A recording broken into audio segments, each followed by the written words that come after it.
ఉన్న బంగారాన్ని విడిపించి ఆ రోజు ఆన్లైన్ రేటుకే మేము కొంటాం. Sharma gold company. నమస్కారం, సుమన్ టీవీకి స్వాగతం. 2025 ఆంగ్ల నూతన సంవత్సరం ద్వాదశ రాశుల వారికి నవగ్రహాల సంచారం ఆధారంగా ఎటువంటి ఫలితాలు ఉంటాయి, ఎటువంటి పరిహారాలను పాటించుకోవాలి, ఈ విషయాన్ని తెలియజేసేందుకు మనతో పాటు ఉన్నారు ప్రముఖ జ్యోతిష రత్న, జ్యోతిష చక్ర వైభవ నిపుణ డాక్టర్ రాళ్లపల్లి రవికుమార్ గారు మనతో పాటు ఉన్నారు. గురువుగారిని అడిగి తెలుసుకుందాం. నమస్కారం గురుగారు. నమస్కారం గురుగారు. మొదటిగా ద్వాదశ రాశుల వారి గురించి తెలుసుకునే ముందు ఈ నవగ్రహాల్లో ముఖ్యమైనటువంటి గ్రహాలు ఏవైతే ఉన్నాయో వాటి సంచారం ఎలా ఉంది, ఎటువంటి ఫలితాలను అందిస్తుంది? సుమన్ టీవీ ప్రేక్షకులకి ఆంగ్ల నూతన సంవత్సర శుభాకాంక్షలు. శరదిందు సమాకారే పరబ్రహ్మ స్వరూపిణి వాసరాపీఠ నిలయే సరస్వతి నమోస్తుతే. ఇది మనం న్యూ ఇయర్ గురించే చెప్పుకుంటాం. న్యూ ఇయర్ అంటే మనకి జనవరి 1, 2025 నుంచి డిసెంబర్ దాకా అనుకోండి. సో ఇదేం ఉగాది ఫలితాలు కాదండి. సో ప్రేక్షకులు మీరు కూడా తెలుసుకోండి, ఎందుకంటే మనకి ఉగాది వచ్చేది ఇంకా చాలా టైం ఉంది, మనకి ఏప్రిల్ నుంచి అనుకోండి. సో ఉగాది ఫలితాలు మళ్ళీ మనం చెప్పుకుందాం. ఇందాక చాలామంది ప్రేక్షకుల కోరికపై న్యూ ఇయర్గా ఎలా ఉంటుంది ఈ ఏడాది అంతా అనేది చెప్పుకుందాం. మనకి మెయిన్ 4 గ్రహాలండి. ఒకటి గురువు, ఒకటి శని, ఒకటి రాహు, ఒకటి కేతు. మిగతా 5 కూడా గ్రహాలే. చంద్రుడు అనుకోండి ప్రతిరోజు ఒక నక్షత్రం నుంచి ఇంకో నక్షత్రం మారిపోతాడు. సో ప్రతిరోజు మనం చెప్పుకోలేం జాతకం అనేది. సో ప్రతిరోజు నడుస్తున్నందుకు ఈ చంద్రుడు మనం ప్రతిరోజు ఒక పాయింట్ ఏం చెప్పలేం, కొత్తగా పాయింట్ వెంటనే ఇప్పుడు జాబ్ వస్తుంది, వెంటనే పెళ్ళి అవుతుంది, సంతానం కలుగుతుంది, ఇవన్నీ ఒక రోజులో జరిగేవి కాదు. సో అలాగే మనం బుధుడు తీసుకున్న 20 రోజులకి ఒక రాశి నుంచి ఒక రాశి మారుతాడు. అలాగే శుక్రుడు తీసుకుంటే 20 రోజుల నుంచి ఇంకో రాశిలోకి మారుతాడు. కుజుడు తీసుకుంటే 45 రోజులు. అలాగే మనం ముఖ్యంగా శుక్రుడు తీసుకుంటే 20 రోజులు. సో రవి ఒక్కటి నెల రోజులు, కుజుడు 45 రోజులు. ఇవన్నిటితోటి మనం ప్రతి ఏడాదిలో కూడా వచ్చే మేజర్ మార్పులు చెప్పడం చాలా తక్కువ, కష్టం అనమాట. కష్టం ఇన్ ద సెన్స్ అక్యురేట్గా ఏముండదు. ఈ జస్ట్ 20 రోజులు నెలలకి మార్పు మళ్ళీ వెంటనే ఇది జరుగుతుంది, ఇది ఖచ్చితంగా జరుగుతుంది చెప్పడం కన్నా మెయిన్గా మటుకు గురువు, శని, రాహు, కేతు. గురువు సంవత్సర కాలంలో ఒక రాశి నుంచి ఇంకో రాశి మారుతాడు. శని 2.5 సంవత్సరాలకి ఒక రాశి నుంచి ఇంకో రాశిలోకి మారుతారు. రాహుకేతులు ఇద్దరు కూడా ఛాయాగ్రహాలు, ఎప్పుడూ ఆపోజిటే ఉంటారు కాబట్టి వాళ్ళిద్దరు కూడా ఒక రాశి నుంచి ఇంకో రాశి మారడానికి అర్థం పడుతుంది అన్నమాట. వీటిని ఆధారం చేసుకుని చెప్పాలన్నమాట ముఖ్యంగా ఏ విషయం జరిగినా కూడా. కాబట్టి ముఖ్యంగా గురువు వచ్చేసి మనకి 15 మే 2025 నుంచి మనకి ముఖ్యంగా మిథున రాశిలోకి ప్రవేశిస్తున్నాడు. అలాగే శని 30 మార్చ్ 2025 నుంచి మీన రాశిలోకి ప్రవేశిస్తున్నాడు. ఇక రాహుకేతు ఇద్దరు కూడా సేమ్ డేట్ 18 మే 2025 నుంచి మనకి రాహు కుంభరాశిలోకి వస్తాడు. అలాగే కేతు సేమ్ 18 మే 2025 నుంచి సింహరాశిలోకి కేతు వస్తాడు. ముఖ్యంగా మొన్న కూడా చెప్పుకున్నాం మనం, అక్టోబర్ 20 తారీఖు నుంచి కుజుడు నీచలో ఉన్నాడండి. సో ఈ కుజుడు నీచత్వం 21 జనవరి 2025 వరకు ఉంది. అంటే ఈ జనవరి 2025 21 తారీఖు దాకా ఉంది. మళ్ళీ ఇంకొకసారి 3 ఏప్రిల్ 2025 నుంచి 5 జూన్ 2025 వరకు కుజుడు నీచలో ఉంటాడు. సాధారణంగా ఈ కుజుడు మెయిన్గా న్యాచురల్ కెలామిటీస్ కారకుడు, అంటే ఎర్త్క్వేక్. లాస్ట్ టైం మనం ఎందుకో చెప్పుకోలేకపోయాం, ఈ న్యాచురల్ కెలామిటీస్ అనే వర్డ్ వాడడం కానీ చెప్పుకోలేకపోయాం. సో ఎర్త్క్వేక్ కానివ్వండి, మేజర్గా తుఫాన్లు కానివ్వండి, పంచభూతాలు ఏవైతే సృష్టిస్తాయో నీరు ద్వారా కానివ్వండి, భూమి ద్వారా కానివ్వండి, లేకపోతే ఫైర్ అగ్ని ద్వారా కానివ్వండి. సో ఇలాంటి ఈ పంచభూతాల సాక్షిగా ఏదైనా ప్రళయం సంభవించేందుకు అవకాశం ఉన్నాయి. ఇది కాకుండా కుజుడు మెయిన్గా కారకుడు, ఎలక్ట్రికల్ అనుకున్నాం, ఫైర్ ఏదైనా అంటుకోవడం కానీ, సెక్యూరిటీ కూడా కుజుడే అండి. అలాగే సెక్యూరిటీ ల్యాబ్స్ అవ్వడం కానీ, షార్ట్ సర్క్యూట్ అవ్వడం కానివ్వండి, మెయిన్గా వెహికల్ యాక్సిడెంట్స్, అలాగే ఫ్యాక్టరీలో పనిచేసే వాళ్ళు వర్కర్స్ ఉంటారు, ఇండస్ట్రీలో పనిచేసే వర్కర్స్ ఉంటారు, అక్కడైనా పేరడం కానీ లేదంటే అంటుపోవడం కానీ. ఇదే కాకుండా ఈ ఎన్కౌంటర్స్ ఇవన్నీ కూడా జరుగుతుంటాయి.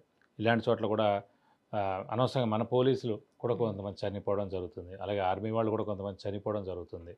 కాబట్టి మనకి జూన్ 5వ తారీఖు దాకా ఇలాంటివన్నీ ఉన్నాయండి. ఏప్రిల్ నుంచి జూన్, ఏప్రిల్ ముఖ్యంగా ఏంటంటే జనవరి 21వ తారీఖు దాకా ఉంది. ఆల్రెడీ మనకి 21 అక్టోబర్ నుంచి స్టార్ట్ అయింది 2024 నుంచి జనవరి 21, 2025 వరకు ఉంది. ఇది కాకుండా 3 ఏప్రిల్ 2025 నుంచి 5 జూన్ 2025 వరకు కూడా కుజుడు నీచలో ఉంటాడు. మళ్ళీ ఈ దాటిపోతే ఇంకా ఎలాంటి ఇబ్బందులు ఉన్నమాట.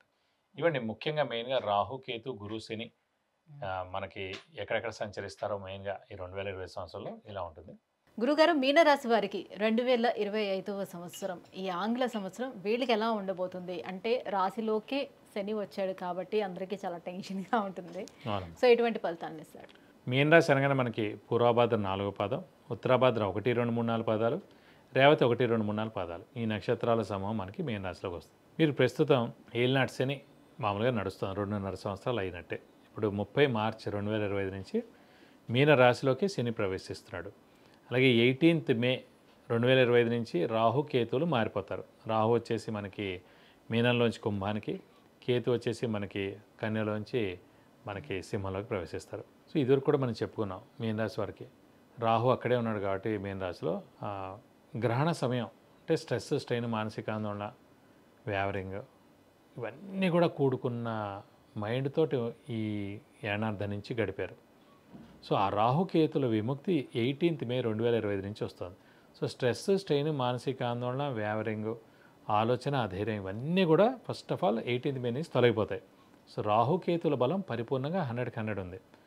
సో 6 and 12లో ఉన్నందుకు గురువు కూడా తృతీయ స్థానం కానీ చతుర్థ స్థానం మంచిది. ఎందుకంటే చతుర్థ స్థానం అంటే మాతృస్థానం, గృహస్థానం, వాహన స్థానం, సౌఖ్యస్థానం, general happiness. So general happiness ఉంటుంది, సౌఖ్యం ఉంటుంది, అలాగే గృహం ఉంటుంది, లేదంటే స్థలం కానీ, ఇల్లు కానీ, పొలం కానీ కొనడం, వాహనం కొంటారు. అలాగే తల్లి చాలా బాగుంటుంది, తల్లికి ఏ అనారోగ్యం లేకుండా ఉండడం, తల్లి ఆరోగ్యంగా ఉండడం, తల్లి చాలా బాగుంటుందని చెప్పుకోవాలి. సో ఈ చతుర్థ స్థానంలో గురువు ఉండడం చేత ఇవన్నీ ఫెసిలిటీస్ ఉన్నాయనుకోండి. అలాగే శని మటుకు రాశిలో ఉండడం వలన కొంచెం ఆలోచన పెరగడం, కొంచెం డబ్బు ఖర్చు పెరగడం, కొంచెం చిన్న చిన్న అనారోగ్యాలు ఉండడం, అలాగే స్థానచలనం ఉండడం, ఏలినాటి సినిమాలని ఇలాంటివన్నీ చిన్న చిన్నవన్నీ జరుగుతూ ఉంటాయి. అంటే మీనరాశికి అధిపతి గురువు కాబట్టి గురువులో ఇప్పుడు శని ఉన్నాడు. సో ఎలా ఉంటుంది వాళ్ళకి? అదే గురు స్థానంలో శని ఉన్నాడు కాబట్టి మేలే చేస్తాడు. ఏదైతే మీకు మంచి అనేది స్టోర్ అయి ఉందో లైఫ్లో అది 2.5 సంవత్సరాల్లో ఖచ్చితంగా మీనంలో ఉన్న శని ఖచ్చితంగా చేస్తాడు. ఏలినాటి శని నడుస్తుందని అనుకోకూడదు. మీనరాశి అధిపతే గురువు. అలాంటి గురువు స్థానంలో శని వచ్చాడు కాబట్టి ఖచ్చితంగా మీకు ఆల్రెడీ మీ కష్టానికి తగ్గ ప్రతిఫలాన్ని బట్టి ఖచ్చితంగా ఇస్తాడు. ఏలినాటి శని నడుస్తుంది కదా అందుకు ఇవ్వడని అనుకోక్కర్లేదు. కొంచెం హార్డ్ వర్క్ చేయండి.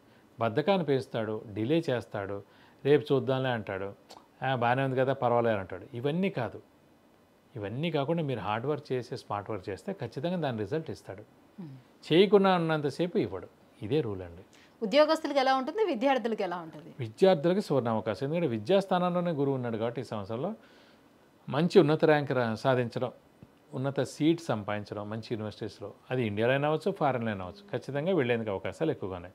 విద్యార్థులకు మటుకు పట్టిందలా బంగారం.